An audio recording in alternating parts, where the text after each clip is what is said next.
श्रीरामः शरणं मम।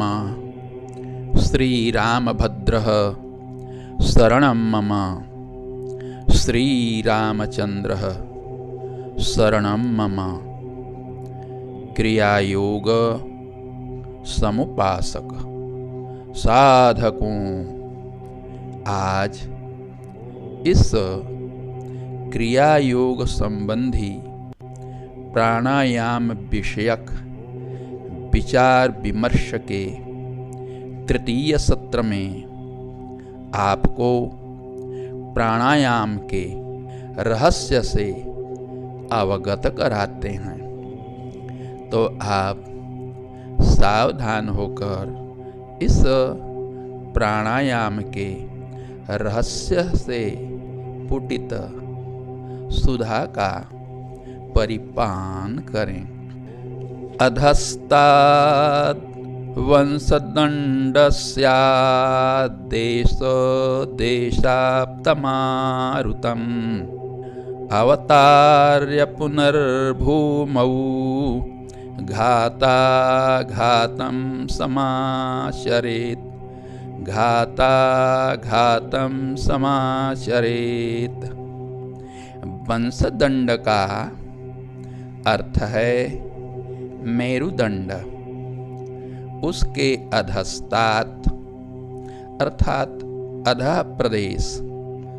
आदेश देश का अर्थ है आज्ञा प्रदेश और भूमि का अर्थ है मूल प्रदेश।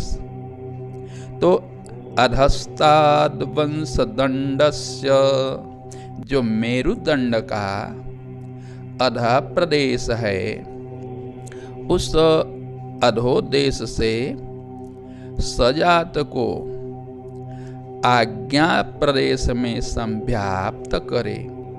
आदेश देश, आदेश देश का अर्थ है आज्ञा प्रदेश। पुनः उस आप्त सजात मारुत को भूतल नामक मूल प्रदेश में उतार कर आघात प्रत्याघात करे, तो यह प्राणायाम की योग्यता प्रदान करेगा। यहाँ सजात मारुत कहा है। यह सजात मारुत क्या है, इसे अभी प्रस्फुटित करते हैं। आयाते च समायातो याते यातो निदृश्यते सजातः सोऽस्ति जीवस्य प्राहुरित्थं मनीषिणः। क्रिया योग के मनीषी महापुरुषों का कथन है कि जिसके आगमन से जीव का आगमन होता है और जिसके प्रयाण से जीव का भी प्रयाण देखा जाता है, वही सजात है, और वह है श्वसन धर्मा मारुत। इसके बिना जीव का जीवत्व सिद्ध ही नहीं होता। इनका परस्पर में अविनाभावी संबंध है। साधकों जैसे सूर्य और उसकी प्रभा एक दूसरे के बिना नहीं रह सकते, वैसे ही सजात मारुत और जीव भाव एक दूसरे के बिना नहीं रह सकते। जैसे प्रभा में सूर्य की शक्ति निहित रहती है, निष्ठित रहती है, वैसे ही सजात मारुत में जीव की शक्ति परिनिहित रहती है। इसी शक्ति को जीव शक्ति एवं सजात मारुत शक्ति कहते हैं। यह शक्ति सदा अधोवाहिनी होती है। यदि इसे ऊर्ध्ववाहिनी बनाया जा सके तो सजात मारुत से वह जीव शक्ति विच्छिन्न हो जाती है, पृथक हो जाती है। तब जीव की जीवता धुल जाती है, जीव निर्मल हो जाता है, क्योंकि सजात मारुत से वह पृथक हो जाता है। ऐसा सुसंघटित होने पर आत्मा का स्वरूप समुदित होता है। तब वह आत्मलोक में प्रभासित होने लगता है। इसीलिए क्रियायोगी महापुरुष निर्देश करते हैं, स्वीय शक्तिं समुत्थाप्य विश्वशक्त्यैव योजनं प्राणायामं तदेवाहुः क्रियायोग विचक्षणाः। साधकों अपनी जैव शक्ति को अर्थात जीव संबंधिनी शक्ति को शरीर के अधोदेश से उत्थापित करके ऊर्ध्व देश में विश्व शक्ति से ही समायोजित करे। तब यह समायोजन क्रिया योग का प्राणायाम कहलाता है। यहाँ ध्यातव्य है कि एव का प्रयोग है। क्या कहा? विश्व शक्त्यैव योजनम। विश्व शक्त्यैव योजनम, विश्व शक्ति से ही जोड़ें, किसी दूसरे से नहीं।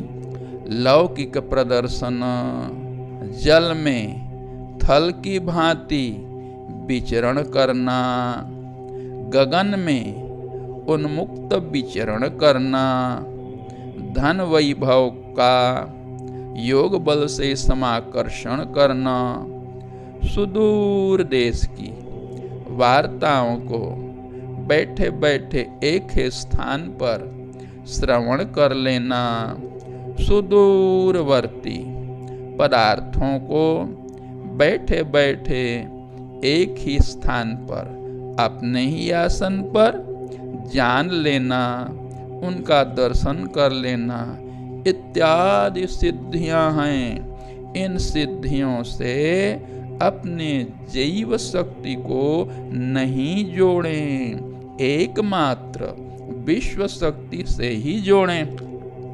इसीलिए कहा है स्वीय शक्तिं समुत्थाप्य विश्व शक्त्यैव योजनम। यदि ऐसा हो तभी क्रिया योग का सुस्वादु अमृतमय फल की संप्राप्ति हो सकेगी, अन्यथा नहीं। जो लोग अपनी आत्मशक्ति को सिद्धियों से जोड़ रखते हैं। लौकिक प्रदर्शन में जैसे जल में चलने लग जाना, वायु में उड़ने लग जाना, भूतल में प्रविष्ट हो जाना, दूर देश की बातों को श्रवण कर लेना, दूर देश के पदार्थों को जान पाना, इसी प्रकार की लौकिक सिद्धियों में जो लोग जैव शक्ति का करते हैं उपयोग, उन्हीं को कुयोगी कहा जाता है। ऐसे कुयोगियों के लिए अव्यक्त पद सुदुर्लभ है। कुयोगिनाम सुदुर्लभम, ऐसा कहा जाता है। वह जो अव्यक्त पद है, उस अव्यक्त पद को कुयोगी कभी प्राप्त नहीं कर सकते। तो सजात मारुतनिष्ठ अर्थात सजात वायु में निविष्ट जीव की जो शक्ति है, उसी शक्ति को फुटाकर पृथक करके वैश्व शक्ति से, सार्वभौम शक्ति से, अखंड शक्ति से अपनी शक्ति को एकम एक करने के लिए, उससे तादात्म संबंध स्थापित करने के लिए, एक ही भाव को प्राप्त करने के लिए प्राणायाम किया जाता है।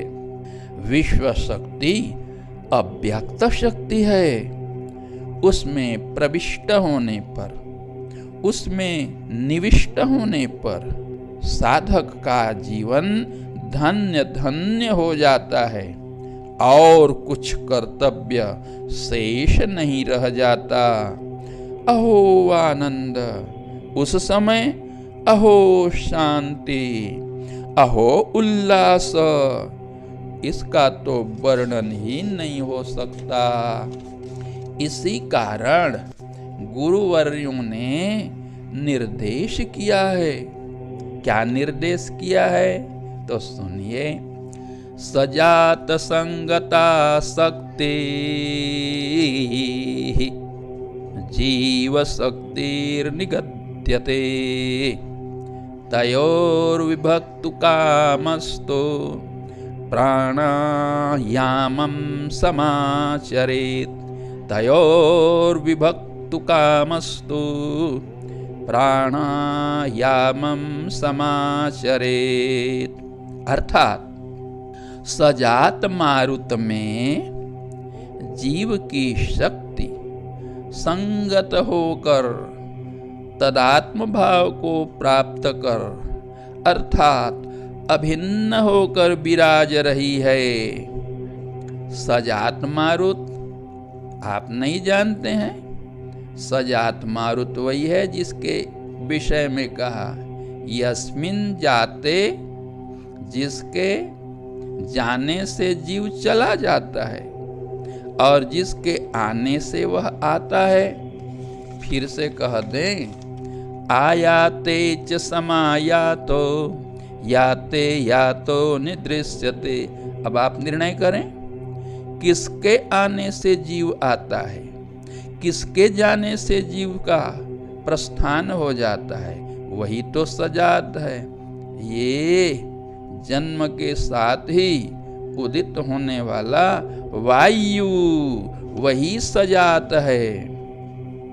उसी सजात मारुत में जीव की शक्ति प्रविष्ट रहती है। तो सजात मारुत और जीव की शक्ति, ये दोनों एकम एक होकर अभिन्न होकर विद्यमान रहते हैं। जैसे दूध में घी, पुष्प में गंध, इसी प्रकार से। अब आइए इन दोनों को एक दूसरे से विभक्त करने की कामना वाले, पृथक पृथक करने की कामना वाले, फुटा लेने की कामना वाले सज्जन को चाहिए कि वह क्रिया योग संबंधी प्राणायाम का, अखंडतया अभ्यास करें। कौन सा प्राणायाम? याद रखें, क्रिया योग का प्राणायाम। और प्राणायामों के संबंध में हमें कुछ भी नहीं कहना है, तथापि इतना तो कह देता हूँ, अद्यतन जो प्राणायाम हैं वे प्राणायाम क्या हैं? तो द्वितीय दिवस बताया था, प्राण का अर्थ नाड़ी जाल है, तो आधुनिक प्राणायाम का अर्थ हुआ नाड़ी जाल का आयाम का अर्थ है विस्तार। नाड़ी जाल का विस्तार करने वाला यह प्राणायाम है, अर्थात शरीर को स्वस्थ बनाने के लिए ये श्वासों का व्यायाम है। यह परमार्थ को देने वाला नहीं है। पुरुष का परम अर्थ कौन है? पुरुष के 4 अर्थ हैं, धर्म, अर्थ, काम, मोक्ष। उसमें परम अर्थ है मोक्ष। मोक्ष का तात्पर्य है परावस्था की समुपलब्धि। तो इसके लिए क्रिया योग संबंधी प्राणायाम का ही निरंतर अखंड अभ्यास करे। और यह प्राणायाम गुरुगम्य है, बाजारों में मिलने वाला नहीं है, मंचों से उपलब्ध होने वाला नहीं है। यह प्राणायाम कैसा होता है? जिसका समादर क्रिया योगी जन भी हृदय से करते हैं, तो यह भी उद्घाटित किया जा रहा है। ध्यान से सुने। शून्यादाकृष्य शून्येन योजयित्वा सुयुग्मकं ततः शून्यादधः शून्यं नैच्छक्तिं सजातकम्। अर्थात सजात जो मारुत है, उस मारुत में निहित जीव शक्ति को सजात मारुत सहित शून्य से आकृष्ट करे और उस आकृष्ट सजात मारुत सहित शक्ति को शून्य से ही संयुक्त करे। तदनंतर जो ऊर्ध्वदेशीय शून्य है, उस शून्य से उसी सजात मारुत सहित शक्ति को अवतारित करके अधोदेशीय शून्य से संयुक्त कर देवे। धन्य है वे क्रिया योगी जो इस शून्य तत्व को जानते हैं। वे परम पूज्य हैं, वंदनीय हैं, अभिनंदनीय हैं। वह शून्य ऐसा शून्य नहीं है जैसा कि आप समझते हैं। यह सम्मुख पुरोदृश्यमान शून्य तो जड़ शून्य है, और वह शून्य चिन्मय है, संविन्मय है। वह तो संविद गगन ही है। उसकी झलक, उसका आभास शरीर के रहस्य भरे स्थानों में ही होता है। परम शून्य तो आत्मलोक ही है, जिसे परव्योम कहते हैं। तथापि शरीर के कुछ भाग ऐसे भी हैं जहाँ विराजमान शून्य देश में सजात मारुत सहित जीव शक्ति का समाकर्षण विकर्षण होता है। तथा ही वे कौन कौन से स्थान हैं? पुरो घ्राणन ततः कंठ, हृन्नाभि में ढ्रमूलके, आधारे भावये छोन्य,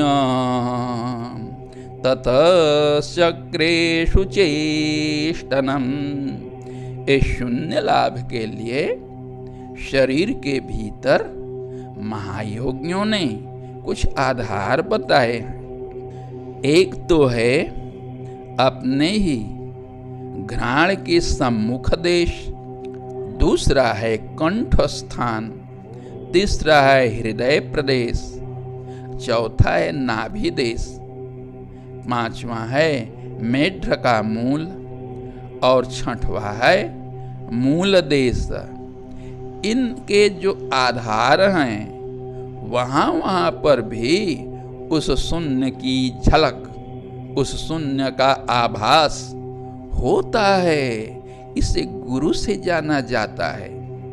इन स्थानों में शून्य को उपलब्ध करके मेरुदंड के मध्य में जो चक्र हैं, जिन्हें कमल की संज्ञा दी जाती है, उनमें इसका आभास करने की चेष्टा करे।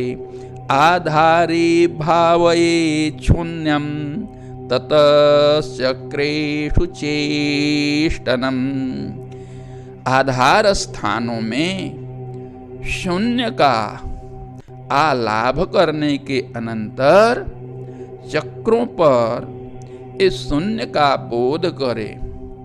जहां जहां शून्य का गुरुजनों ने निर्देश दिया है, उनकी झलक दिखाई है, जहां जहां उनका आभास ग्रहण करने को कहा है, वह कैसे होता है, इसको गुरुजनों से सीखने के पश्चात वहां पर शून्य को अनुभव करके सजात मारुत को जीव शक्ति के सहित अनुभव करे। अनुभव करने की कला क्या है? यही तो प्राणायाम है। तो इन स्थानों में कैसे कैसे उस शून्य तत्व का अनुभव होता है, इसको अगले सत्र में आप जान सकेंगे। श्री राम शरणं मम, श्री रामभद्र शरणं मम, श्री रामचंद्र शरणं मम। सबका भला हो। साधु साधु साधु साधु साधु साधु। गुरुदेव भगवान की जय।